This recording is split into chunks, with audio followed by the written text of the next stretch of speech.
Rev up your engines!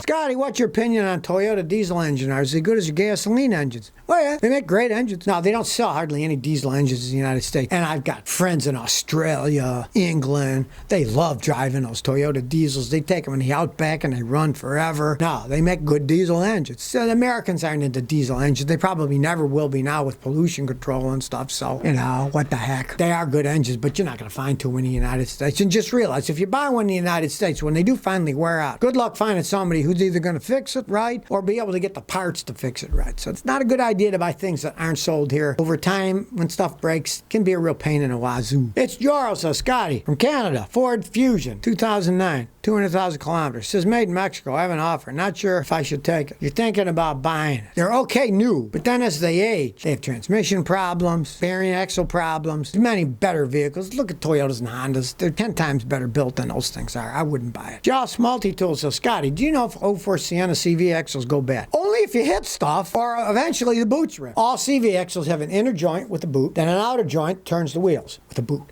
If the boot rips and then leaks out, you got to replace it. Because if you don't, then it's bare metal and it will wear out. But normally, no, they don't have any problems. The boots are pretty well made. I had a customer with a Sienna with 350,000 miles, had the original axles, and the boots still hadn't ripped. So they're pretty well made. But if you hit stuff or, you know, you're on a highway and maybe a piece of wire gets hit and then it gets wrapped on the rubber boot, of course, that'll tear it apart in no time at all. So you might look at them every once in a while. You see any string or anything wrapped around them, cut it off. And be careful not to cut holes in the rubber boots. Jerry Allen says, you mentioned Redline oil. Thoughts on Motu oil? Well, I personally use Motu oil in my motorcycles. They make some of the best motorcycle oils in the world. I put it in my Triumph. I put it in my Suzuki. I put it in all of the high-end motorcycles that I bought used. And I've never had any oil-related problems. It is very expensive, but it is a very good motorcycle oil. Now, I guess they make car oil. I don't know. I like castor oil for my cars. I've used it for years. If it works, I'm not going to change. But I use Motul in my motorcycles. It is excellent. Because understand the difference between motorcycles and cars. Most motorcycles these days,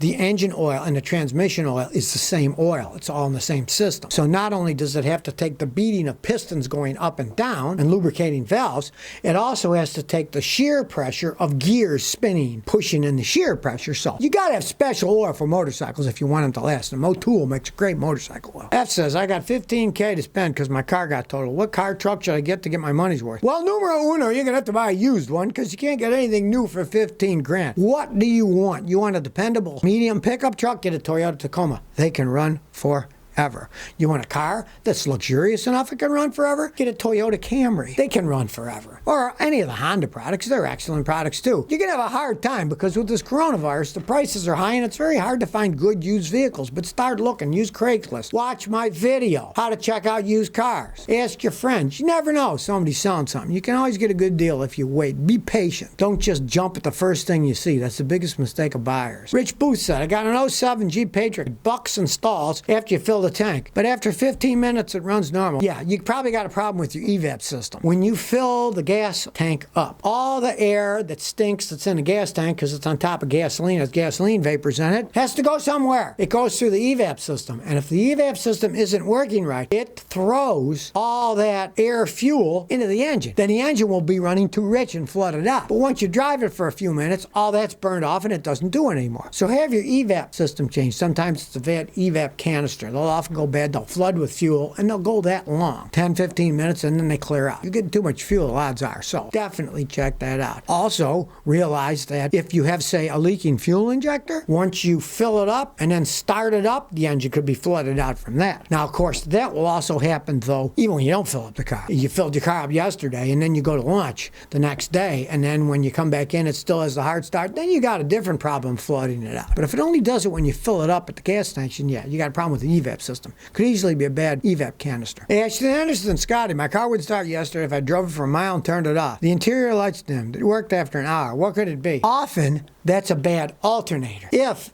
it never started. It has to be the battery. But you let it sit, then it started. The alternator charges the battery. If it doesn't charge it right, it'll be low on power. The battery itself is a lead-acid battery. The acid can react with the lead and create a little more electricity. So later, it could start itself up by rejuvenating itself. The other thing that it could often be is, look at your battery, pull on the terminals. They could be loose or corroded. They'll do that all the time. Because you said it was dim inside. That means it's not getting enough electricity. And even a loose battery terminal can cause that. So check that too. Giva Longo says, Scotty, do you think the Ford Escape are as reliable like a RAV4 and a CRV? No, they're not as reliable as a RAV4 and a CRV over time. They're decent vehicles. I had a customer with one and she got 140,000 miles out of it before it blew up. I've seen RAV4s and CRVs with 500,000 miles on them and they're still going. They're not horrible vehicles, the Escapes. They're okay. You buy a new one, drive it a long time, you might get 140,000 miles out of it. But they will not last as long as a RAV4 and CRV. But on the other hand, you can get a used Escape for probably 1/3 the price of a RAV4 or a CRV. So if you want to go cheap and you find a low mileage used one, there's nothing wrong with that. Funny Win says, good morning, Scotty. My wife likes to know, how old are you? How come you're so strong? Well, I'm 67, but I'm not strong. Puny little arms, you know? I used to be in shape when I played hockey. You know, it was a long time ago. You know, that was like 45 years ago.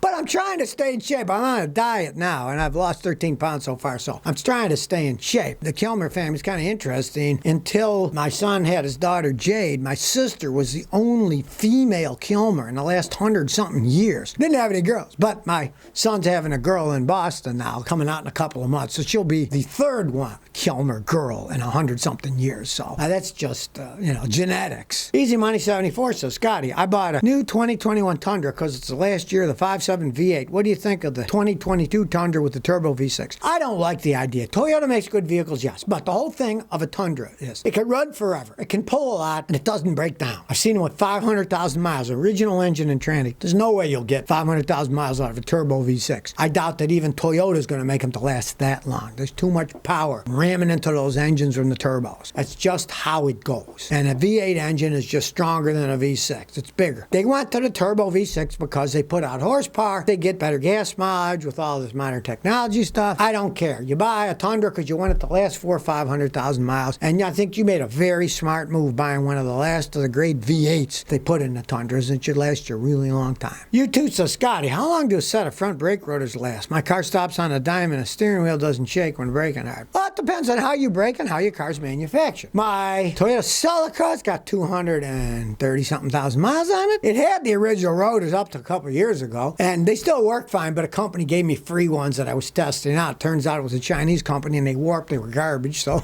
I put the old ones back on. They can last a long time if you brake conservatively and you have a well-made car. But on the other hand, I've seen people with Chryslers that 25,000 miles, the brakes or rotors are warped already because they're cheaply made. All depends on the quality and how hard you drive, but you get a good car, they can last an awful long time. Stephen Rapp says, should I sell my 2021 Suburban now and get a Land Cruiser? Well, you're between a rock and a hard place. Now, if you sold your 2021 Suburban, you would lose your shirt. Now, with the coronavirus and prices up, if you can sell it and not lose your shirt, yes, get rid of it and get a Land Cruiser. But you're going to have to find some fool to pay you about what you paid for that 2021 Suburban. Their price values drop like a stone once you buy a brand new one, but you never know. Weird things are happening now. If somebody offers you a whole bunch of money for it, sell it as soon as you can and you get a Land Cruiser. Yes, that would be a very smart move. MR says, Scotty, look at a 1988 Ford F-250 7.3 diesel. What do you think? They were well made back in the day. The only thing is, it's old. It's an 88. 34 years old, that's an old vehicle. I don't know if you want to go that far back. If it's been taken care of and you can get it cheap and it runs good and the mechanic says, yeah, it's pretty solid, go right ahead. But don't overpay and, something like that old. You want it for a knock-around truck, yeah, but don't think you're going to run a business off of it unless it's been completely done over because it's old. Oil's going to leak. Things are going to be worn out. Always when the vehicles are that old, think, what am I going to use them for? It's not going to be a 20,000 mile a year vehicle unless you do absolutely everything over, all the rubber, everything, because everything is going to be rotten and it's going to wear out. KCG123 says, what's the most reliable new truck for work? I'm a construction worker. I want to get a reliable truck. Everybody says get a Tacoma. I want to buy a brand new, and the new Tacomas are made in Mexico. I'm not sure about it. They've been making Tacomas in Mexico for a long time. I had a customer in Houston, had one on. I was 12 years old, had 190,000 miles, looked like a brand new truck. He took care of it. It ran perfectly fine. I'm not a fan of Mexican-made stuff either, but Toyota moved all their production. They used to make half half of them in San Antonio. So they still are a decent quality. That's what I'd buy if I were you, because unfortunately the quality of American pickups has been going downhill for a long time. Ford used to make great pickups, but now they got all that crap on them. Now, if you want to get a Ford, get an F-150 with the V8 conventional. Don't get that EcoBoost crap 4 or 6 cylinder engine. They don't hold up over time. If you don't mind a Ford F-150 with a V8 normal engine, not with all that EcoBoost crap on it, they're okay too, but the Tacoma will outlast them, even the ones made in Mexico from my experience. So if you never want to miss another one of my new car repair videos, remember to ring that bell.